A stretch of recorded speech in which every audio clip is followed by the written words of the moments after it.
या ठिकाणी पाहतोय मयूर पवार समर्थकांची मोठी गर्दी झालेली पाहायला मिळते। मयूर पवार यांनी कुठल्याही परिस्थितीत एकच वादा मयूर पवार यांनी माघार घेऊ नये अशा प्रकारची मागणी या युवा कार्यकर्त्यांची आहे। आता बघूया युवा कार्यकर्ते नेमकं काय करतात ते। आता आम्हाला एवढी एकच भूमिका नाही, तुम्ही इथं मयूर पवारांना पाठिंबा देता, नंतर शरददादांचा निर्णय मान्य असंही म्हणता, हरकत नाही। आता बघूया कार्यकर्ते काय म्हणतायत।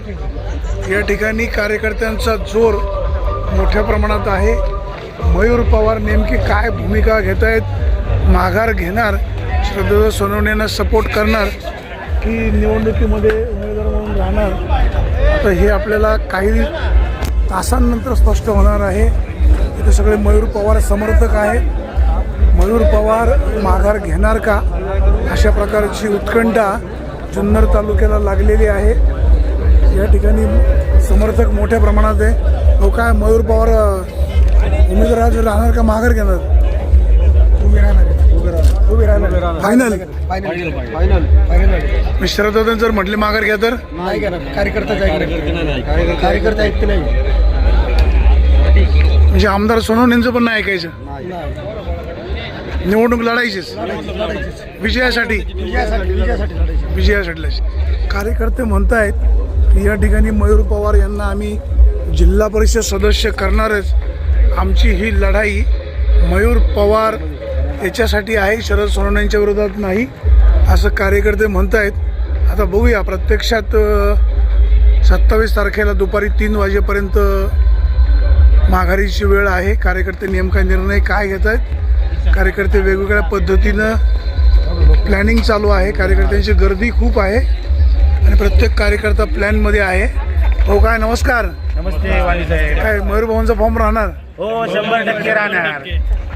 माघार नाही? नाही आता कशाला माघार नाही, माघार नव्हती साहेब, कधी ह्या अफवा होत्या फक्त माघार एक बबल आणि एक नेरेटिव्ह होतं फेकले। त्यांचे दाबेदार आणलेले आहेत त्यामुळे ते करणारच प्रयत्न। तालुक्यात फक्त मयूर भाऊंची चर्चा आहे आणि मयूर भाऊ 100% हे विजयी झालेले आहेत, तुम्ही बघू शकता इथे जे आणलेली जनता पण त्यांना माघार घेऊन नाही देणार, आम्ही तर नाहीच देणार माघार घेऊन। आता आम्ही त्यांच्या पाठीचे आहे। आता एवढी गर्दी जमा झालेली आहे। पावणे 11 वाजले वाणी साहेब जसं 4 वाणी साहेब. वाजता तशी जनता इथे आता 11 वाजले, टायमिंग बघा तुम्ही। आम्ही अजून घरी नाही गेलो, सकाळपासून आम्ही सकाळी 8 वाजता घर सोडले। आणि जर मयूर भाऊंनी परस्पर माघार घेतली तर काय घेऊन आम्ही काय पण करू, आमच्या आम्ही काय विश्वासाला आम्हाला मयूरवर विश्वास आहे। आमच्या मैत्रीचं पारड हे नेहमी जड राहणार आहे, एवढं आम्हाला माहिती आहे। मयूर विश्वासघात करणार नाही, मयूर माघार घेणार नाही। आता मयूर भाऊ कुठे? मयूर भाऊ आहेत नाही त्याचे, तर आपला मयूर भाऊंना भेटण्याचा प्रयत्न मयूर भाऊ असतो। इकडे, मयूर भाऊ पुढे ठीक आहे, चला बघूया आपण। इथं खूप गर्दी झालेली आहे, महिला आहेत, युवक आहेत। आमदार शरद सोनवणे यांना या पिंपळवंडी गटामध्ये मयूर पवार यांनी उमेदवारी अर्ज ठेवून एक शह देण्याचा प्रयत्न झालेला आहे। या ठिकाणची गर्दी पाहता आणि कार्यकर्त्यांचा जोश पाहता मयूर पवार माघार घेईल असं वाटत नाही। कार्यकर्त्यांनी वर्गणी काढलेली आहे, निवडणुकीचा फंड गोळा केलेला आहे। आता मयूर पवारांची नेमकी भूमिका काय राहते, आपण मयूर पवार कुठे आहेत? मयूर पवार अरे मयूर पवार कुठे आहेत? मयूर पवारांचे समर्थक कार्यकर्ते अधिक संख्येने जमलेले आहेत। सगळेजण म्हणतात मयूर पवार कुठल्याही परिस्थितीमध्ये माघार घेणार नाही। 27 तारखेपर्यंत दुपारी 3 वाजेपर्यंत माघारीची वेळ आहे। भाऊ काय ठरलं? मला कुठे विचारलं काय भाऊ काय ठरलं? काय बोल काय काय काहीच नाही। माघार घेणार का लढणार? तुमची भूमिका काय? तुमची सांगा ना। तुमच्यावर काय दबाव आहे काय? आपण या ठिकाणी पाहतोय कार्यकर्त्यांचा जल्लोष आहे। संतोष घोटणेंवर प्रचंड दडपण आहे, कार्यकर्त्यांचा संच खूप मोठा आहे आणि सगळी मंडळी आता या ठिकाणी मयूर पवार यांना पाठिंबा देण्यासाठी आहेत। संतोषराव घोटणे काय ठरतंय? कार्यकर्त्यांचा खूप मोठा प्रतिसाद पाहायला मिळतोय। मयूर पवारांची माघारी होऊ शकते की निवडणूक लढणारच? नाही, आता कार्यकर्त्यांचं काय झालं का मला असं कळालं का कार्यकर्त्यांना बोलवलं गेलं जमलं. हे साहजिक ही कार्यकर्त्यांमध्ये उत्सुकता होती, तर कार्यकर्त्यांना बोलवलं गेलं तर इथं जवळजवळ मला 500-700 कार्यकर्ते 15-20 मिनटं जमले आणि अचानक गोंधळ झाला. मीटिंग लावली कार्यकर्ते, म्हणजे अगदी मलाही नव्हतं माहिती आहे, म्हणजे कोण माझ्यावर विश्वास ठेवणार नाही ते कदाचित म्हणतील व संतोषची माणसं जमवली, पण मलाही माहीत नव्हतं. यांचं अगोदरच काही ठरलं होतं मीटिंग घ्यायची आणि हां, आणि मग कार्यकर्त्यांनी सगळं आता कार्यकर्त्यांचा निर्णय झाला आणि मग कार्यकर्त्यांनी सांगितलं बाबा का तुला निवडणूक लढायला लागत तर तुझा वैयक्तिक विषय राहिला नाही राजकारण, आमच्या सगळ्यांच्या प्रतिष्ठा लागल्या आणि त्यामुळं त्यांनी हा निर्णय घेतलेला आहे निवडणूक लढायचा. मग आता मयूर पवार निवडणूक लढवणारच आणि विजय होणारच. निर्णय मयूर पवारचा नाही, हा निर्णय आहे ह्या कार्यकर्त्यांचा. या कार्यकर्त्यांसाठी मयूर पवारला निवडणूक लढावीच लागणार आणि हेच कार्यकर्ते फाटके तुटके जे कोणी आहेत हेच कार्यकर्ते मयूर पवारला निवडून देणार आहेत. आता मयूर पवार कुठे आहेत? मग इथं कुठं आहेत इथंच. अरे मगाशी म्हणालो मयूर पवार, ते म्हणले पुढे आहेत, पुढचे म्हणतात मागे आहेत. काय भूमिगत केलं काय? नाही इथंच आहेत. म्हणजे शरददादा त्यांच्यावर दबाव टाकून माघारी घ्यायला लावू शकतात म्हणून त्यांना हा निर्णय आता असा दुपारी आहे. 3 वाजेपर्यंत असं समोर आणायचंच नाही.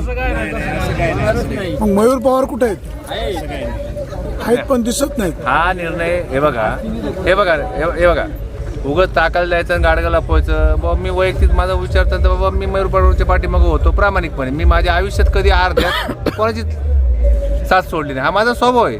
ज्याला साथ द्यायची ते डबल नाही खेळत बसायची इकडून हा काय स्वाम्या काय म्हणतो कोम्या काय. मला 100% मी मयूर बरोबर आहे, पण मयूरला सुद्धा मी शांततेत विचारलं, मयूर बघ निवडणूक तुला लढायची, तुझा जो निर्णय असेल तुझ्या निर्णयाबरोबर मी आहे एक मोठा भाऊ म्हणून. त्यामुळे मयूरला ज्यावेळेस इथं एक 500-700 लोक जमली आणि ती अक्षरशः मी पण आश्चर्यचकित झालो का अर्धा तासामध्ये 500-700 तरुण जमू शकतात.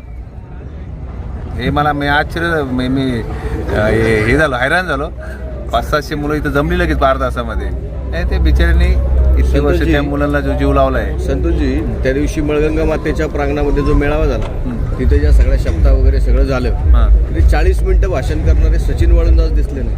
नाही असतील ते आपल्याबरोबरच येते, ते कुठे जाणार नाहीये. काहींचा छुपा पाठिंबा आहे. नाही ते निवडणूक जसजशी तुम्हाला मी परत सांगतो, जसजशी निवडणूक रन होईल, जसजशी निवडणूक पुढे चालू होईल, आता तसा यांचा निर्णय झाला आहे.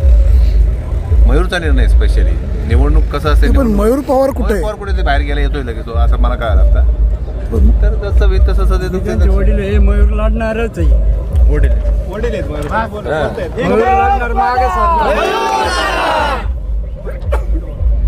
जे आमदार शरद सोनवणे विनंती केली तरी ऐकणार नाही. नाही, या एवढे मित्रमंडळी जमल्या त्यांची मान खाली घालायची का? ठरलंय आमचं लढायचं म्हणजे लढायचं. नाही आता काय झालं काय माने साहेब का आता झालं त्याची पण हे झालं म्हणजे तो फर्म आहे पहिल्यापासून लढण्यामध्ये, पण एवढ्या मोठ्या मित्र परिवाराला तो मुकू शकत नाही. बघू आता लढणार पण आणि जिंकणार पण. हा निवडणूक हे बघा मी परत सांगतो, निवडणूक आता लढली तर मयूरने निवडणूक जिंकली हे माझी पूर्ण मला खात्री. निवडणूक जिंकणार आहे. पिंपळवंडी हे आमदार सोनवण्यांचं होम पिच आहे. हां तिथं ते तुमच्या या निर्णयामुळे बॅकफुटवर जाते असं वाटत नाही? तसं त्याचा काय संबंध आहे या विषयाचा? त्यांनी दिलेल्या उमेदवाराच्या विरोधात तुम्ही उमेदवार उभा करताय म्हणजे आमदार सोनवण्यांचा निर्णय चुकला हां यातून सिद्ध होतोय. मग युतीने उमेदवार दिले तर आता सीट काय शरद अपक्ष राहील? शरद नाही राहील का अपक्ष? असं काय नसतं. लोकशाही परंपरा चालत आहे, परंपरा चालत. आम्ही शरदाचेच कार्यकर्ते. सगळे ह्या बंडखोरांचं नेतृत्व संतोष घोटणे करतायत. नाही मी न्यायाचं नेतृत्व करतो. माझ्या आयुष्यात जोपर्यंत राजकारण करेल मी, एक दिवशी राजकारण सोडून दिलं तर मला कळलं नाही तर अन्याय आहे राजकारण सोडून दिलं मी. पण माझं नेतृत्व नेहमी आयुष्यभर मी न्यायाचं करतो. न्यायाच्या बाजूने उभं राहायचं. ही बंडखोरी नाहीये, तर ही निष्ठावंतांची लढाई आहे. कोणी इथं बंडखोरी करत नाहीये. एखाद्या अपक्ष जो उभा राहतोय एखादा माणूस त्याच्याशी पाठीशी राहणं म्हणजे बंडखोरी झाली का? तुम्हाला विजयासाठी शुभेच्छा. धन्यवाद. मयूर पवार, मयूर पवार, धन्यवाद.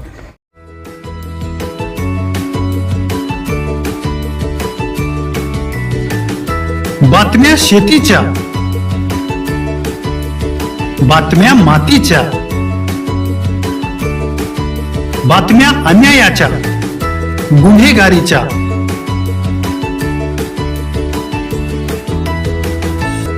राजकारणाच्या आणि समाजकारणाच्या.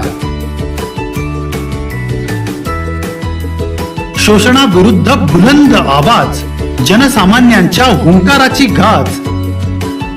सत्कार्याला प्रोत्साहन, दुष्कृत्याला अनुशासन.